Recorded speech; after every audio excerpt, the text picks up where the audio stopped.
ব্রহ্মপুত্র নদ এশিয়া মহাদেশের একটি গুরুত্বপূর্ণ নদী। সংস্কৃত ভাষায় ব্রহ্মপুত্রের অর্থ হচ্ছে ব্রহ্মার পুত্র।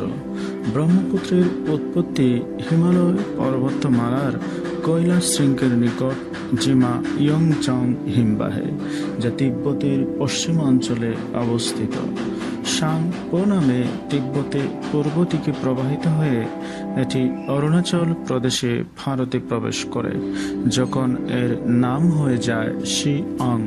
তারপর আসামের উপর দিয়ে দি হং নামে বয়ে যাবার সময় এতে দি বং এবং লোহিত নামে আরও দুটি বড় নদী যোগ দেয় এবং তখন সমতলে এসে চওড়া হয়ে এর নাম হয় ব্রহ্মপুত্র।